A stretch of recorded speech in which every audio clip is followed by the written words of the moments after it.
Bette Midler once performed nearly naked in a basement bathhouse, singing to men in towels while high on drugs. She took LSD 15 times and popped amphetamines just to stay awake for her wild late-night shows. Police raided the place 3 times, but she kept performing until 4 a.m. That fearless woman married a stranger after 6 weeks and built an empire worth millions. But in January 2025, fans gasped when they saw her. She appeared in a wheelchair, wearing dark sunglasses, barely able to stand. The transformation is heartbreaking and shocking. Bette Midler was born on December 1, 1945, just months after World War II ended. She came into the world in Honolulu, Hawaii, but it wasn't the paradise most people imagine. Her father, Fred, painted houses for the Navy and barely made enough to keep the lights on. Her mother, Ruth, worked as a seamstress. They were so poor that Bette later said it wasn't just tough, it was survival. She once told a reporter that it was that hunger for more that made her leave Hawaii for New York. She was the third of 4 kids,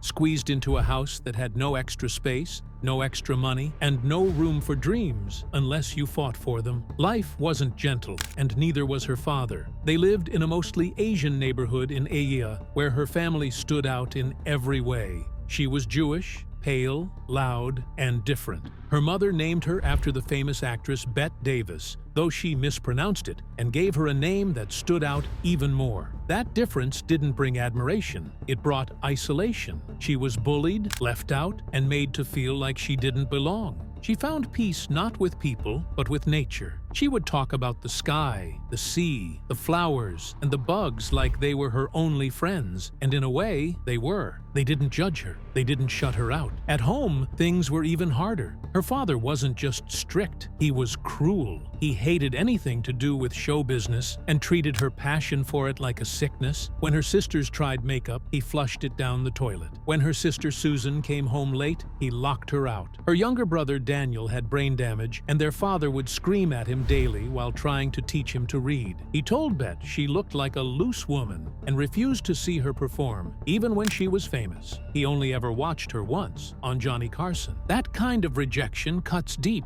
especially when it comes from the person who raised you. But even with all that darkness, there was a spark in her. She started singing when she was 3. Her voice echoed through their tin shower, where the acoustics turned the bathroom into her first stage. Sometimes the neighbors gathered outside just to hear her. Others yelled for her to stop, but she kept going. Her mother, despite their struggles, saw something in her. She signed Bette and her sisters up for dance and music lessons, even when they could barely afford food. It was her silent rebellion against her husband's tyranny. She wanted at least one of her daughters to have a way out. At Radford High School, Bette didn't fade into the background. She became class president. She was named most talkative and most dramatic, but she also battled deep body image issues. At one point, she weighed over 200 pounds, and her classmates didn't let her forget it. They teased her, insulted her, made her feel like her body was something to be ashamed of. But she didn't stop acting. She didn't stop dreaming. And when she graduated in 1963, she did it as valedictorian. She started college that same year at the University of Hawaii at Manoa, but the classroom wasn't where her heart was. After 3 semesters, she dropped out.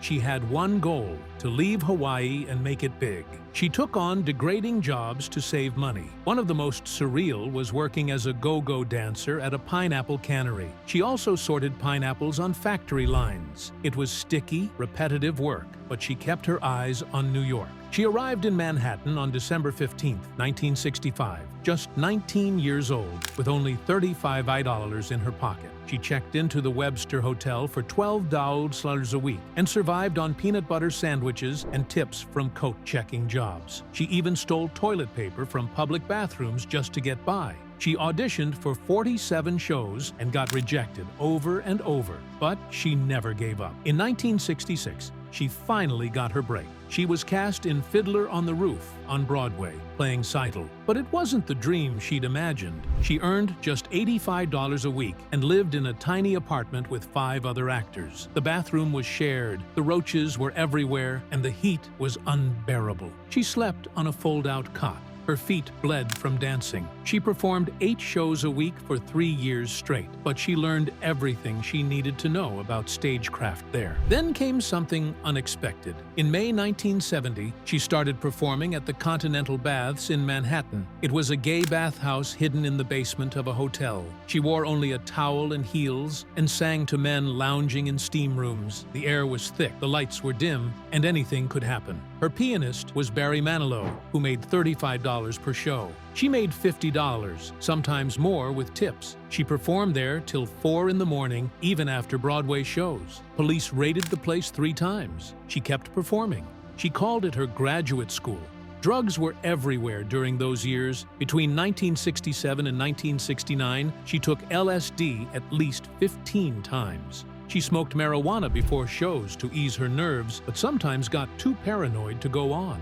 Once, she performed while still tripping from the night before, watching the stage melt around her. She also took amphetamines just to stay awake for all her late-night gigs. But after a terrifying acid trip in 1970, where she thought she was losing her mind, she quit cold. In 1969, she got her first film role in Hawaii, a huge movie starring Julie Andrews. It should have been a triumph, but it turned into disaster. On her first day of filming, she forgot her lines 5 times. The director yelled at her and called her an amateur. She was fired the next day. Her scenes were reshot with someone else. She still got credit, but the experience nearly ended her screen career before it began. But then came 1972. Her first album, The Divine Miss M, exploded. It sold over 1 million copies. She won a Grammy in 1973 for Best New Artist. Songs like Do You Wanna Dance and Friends made her a star. Patty Andrews even mistook her version of Boogie Woogie Bugle Boy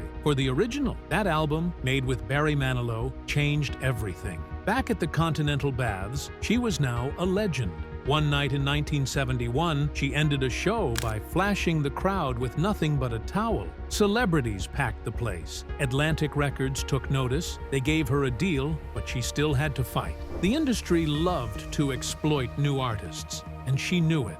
The song Friends wasn't just a hit. It meant something personal. Her friend Buzzy Linhart had sung it to her during a lonely, broken moment, and she made it her anthem. It became a way to tell her audience, especially the gay men who filled those bathhouses, that she saw them, that they weren't alone. In 1973, she launched her first big tour, Clams on the Half Shell Revue. It was dazzling, exhausting, and chaotic. Her backup singers kept changing. Barry Manilow delayed his solo career just to finish the tour with her. They played tiny venues that couldn't even hold the full set. She gave everything she had until the final show on December 23rd. That same year, her cover of John Prine's Hello in There shook people. It was about old people forgotten by the world, and Bette sang it with pain in her voice. By then, she was falling out with her own family. Her father barely spoke to her. Her success came with loneliness. The song's line about waiting for someone to say hello in there wasn't just about strangers, it was about her. Bette Midler stepped into the world of movies in 1979 with a performance that hit like a lightning bolt. She had never been in a film before, not once, and yet in The Rose, she gave something so raw that it stunned audiences and critics. It was loosely based on Janis Joplin's life, and she didn't act like someone playing a tragic rock star. She became her. Director Mark Rydell said her talent felt like an open wound, and he didn't want her to perform scenes. He wanted her to relive them. The concert scenes were shot live in front of her own fans, which meant she had to pretend to be a fictional singer, while her real fans pretended not to know her. And then she had to pretend they liked her for someone else. That kind of mental twist made it one of the most emotionally brutal performances ever captured on film. One scene in particular, where Rose is drunk, broken, and sitting alone at her old high school, dialing her parents one last time, left viewers shattered. It wasn't just acting. It was a collapse. The pain felt real, It looked like a cry for help, not a scene from a movie. But behind all that praise, the pressure was mounting. In 1980, she released Divine Madness, a concert film meant to bottle her stage energy, but things didn't go as planned. The original recordings had so many problems, they had to redo much of the sound in the studio. Her voice was strained, her body exhausted. She had been performing non-stop, and now the film had to be stitched together from fragments. It still worked. It captured the chaos and fire of her shows, but the cracks behind the scenes were growing. Then came 1982, and a disaster named Jinxed. The title turned out to be prophetic. The production was a nightmare. The movie cost over $13 million, but barely scraped $2.8 million back. The tension between Midler and her co-star Ken Wall became infamous. Wall publicly said he hated kissing her. The director, Don Siegel, who had once made Dirty Harry, said he'd rather starve than go through something like that again. The fights weren't hidden, they were constant. Siegel even had a heart attack during production, and another director had to step in quietly to finish parts of the film. By the end, Siegel's career was over. The screenwriter took his name off the project. It was a complete implosion, and Midler's career almost went down with it. But then, 1986 arrived with a different kind of story. In Down and Out in Beverly Hills, she played a rich, repressed housewife unraveling inside her perfect life. The film exploded in popularity, and Midler proved she could do more than just suffer on screen. She could make people laugh, too. Her character was funny, uptight, desperate, and eventually free. Something about that transformation, from suffocating control to shaky liberation, connected with audiences. And behind the scenes, Midler was clawing her way back from the damage Jinxed had caused. She wasn't done. Not yet. In 1983, though, she had taken a gamble with her music. She released an album called No Frills, and it was nothing like the Midler fans remembered. She ditched cabaret for rock and new wave, guitars and synths, trying to sound modern.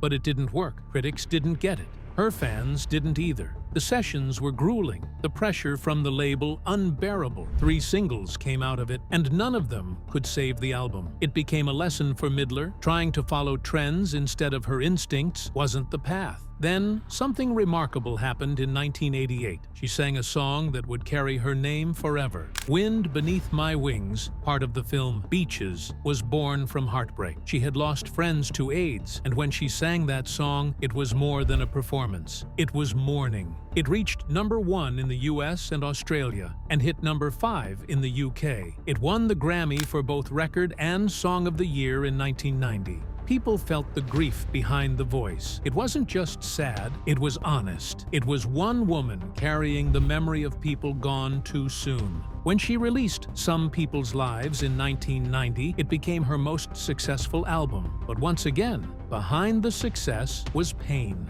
She had suffered a miscarriage during the making of that album. The heartbreak ran through every note. From a Distance became the anchor, a hopeful song with a heartbreaking undercurrent. It won another Grammy, and the album went double platinum. It sold over 2 million copies in the US alone, and even more around the world. But for Midler, it was tied to the dream of a child she never got to hold.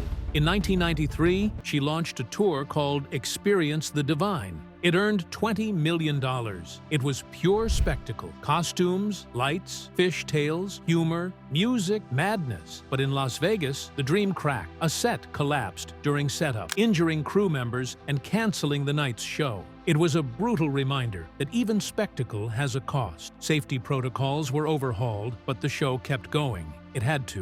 In 1995, everything changed again. Her mother died of cancer. Midler released Bed of Roses that year, a softer, more emotional album touched by country influences. The grief bled into the music. She broke down during a television interview, unable to even speak about the songs inspired by her mother. The pain was fresh, raw, and real. Critics noticed. This wasn't the larger-than-life Bette Midler anymore. This was a daughter in mourning, using music to hold on to something already lost. For the Boys came out in 1991, but its shadow hung long. Midler won the Golden Globe for it in 1992. Her second Oscar nomination followed, but the film itself lost over $23 million.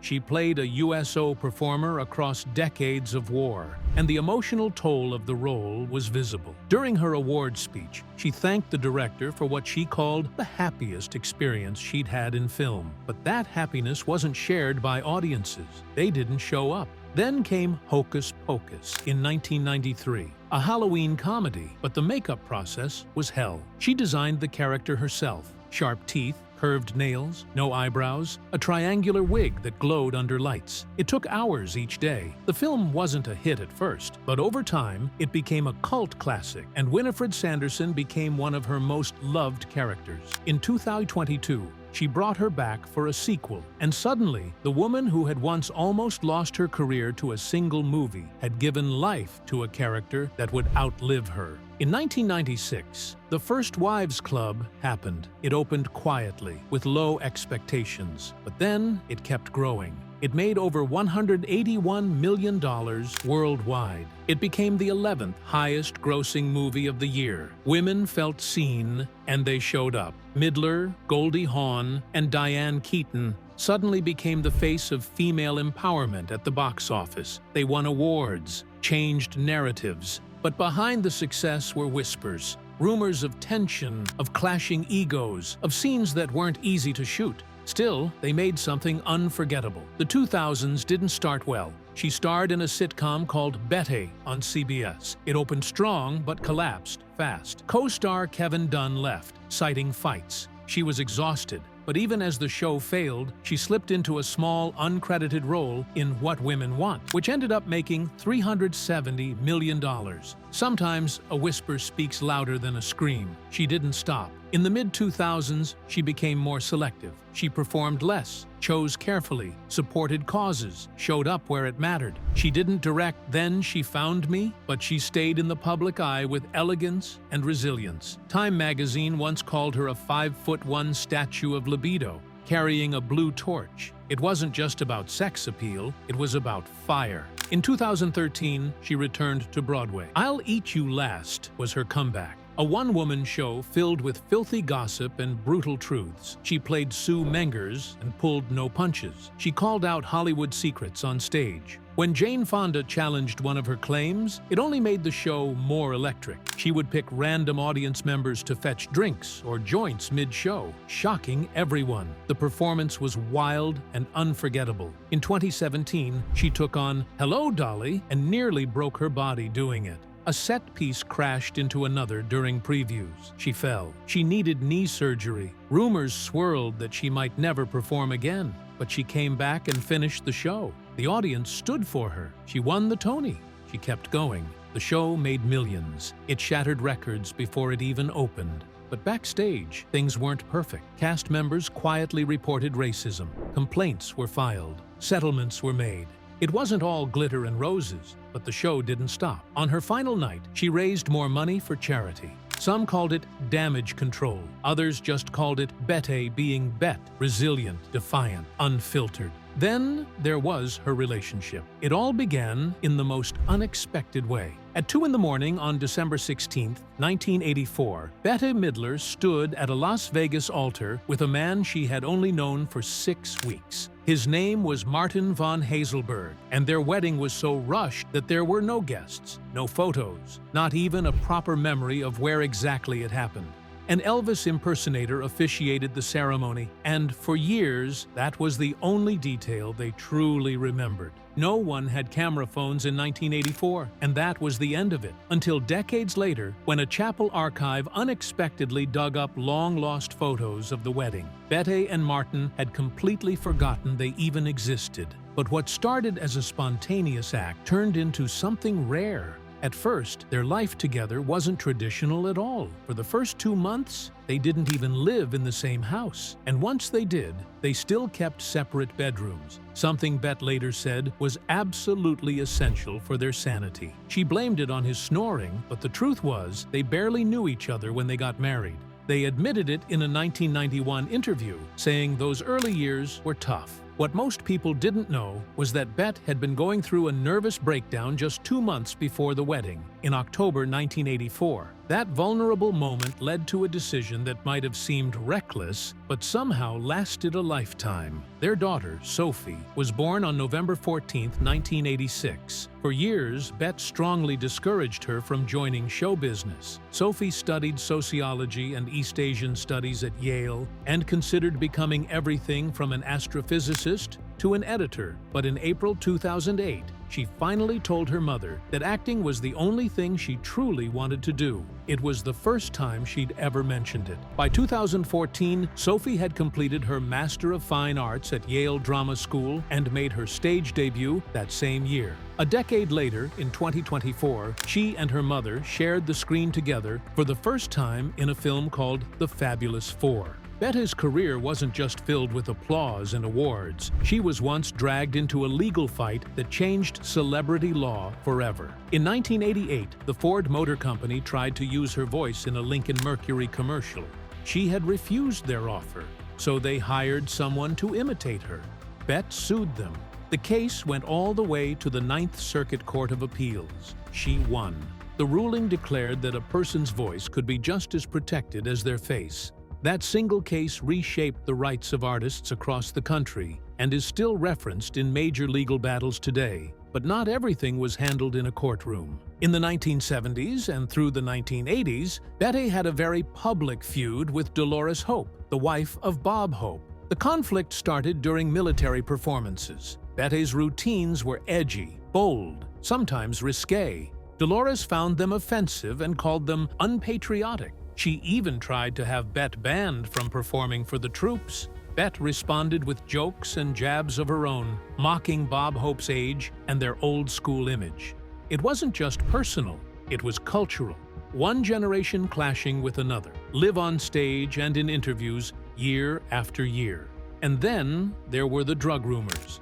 Back in her cabaret days at New York's Continental Baths, tabloids claimed Bette was using cocaine and amphetamines during performances. In 1974, the rumors exploded when former backup singers accused her directly. She pushed back, hard, telling Rolling Stone she was too paranoid to ever touch hard drugs and preferred drinking. But in 1975, she was arrested for marijuana possession at a New York nightclub. Charges were dropped, but the scandal almost cost her a recording deal with Atlantic Records. From that moment on, she carefully crafted a cleaner public image, knowing one wrong move could cost her everything she had built. Years later, controversy came from something else entirely. Between 2017 and 2020, Bette's Twitter account became a source of constant backlash. In October 2017, she tweeted about Harvey Weinstein, claiming she had known about his behavior for years. Many took that as victim blaming, and the backlash was immediate. In 2018, she posted a photo wearing a Native American headdress and had to issue a public apology. In 2019, she made comments about transgender rights that ignited outrage, even among her longtime LGBTQ+ supporters. Some fans called for boycotts. Allies turned cold. The damage wasn't just online, it rippled through her career, proving how one tweet could undo decades of goodwill. By 2022, she returned to the role that had made her iconic, Winifred Sanderson in Hocus Pocus 2. But this time, the audience never saw what was really happening behind the scenes. The costumes weighed more than 15 pounds. She was 76 years old, and she was in excruciating pain from chronic back issues. Every dance scene, every moment of physical comedy was agony. She needed painkillers, she needed physical therapy, but she never missed a single day on set. She told the crew she'd rather die in costume than disappoint the fans. And maybe she meant it. Her next film, The Fabulous Four, came with an emotional weight she never expected. Just before filming, in March 2023, her sister Susan passed away from pneumonia at age 76. They had been incredibly close. Susan was 2 years younger, and Bette said she felt like she was rehearsing her own future while filming the movie. There was a moment on set where she was filming a scene about sisterhood. She broke down in tears and couldn't continue.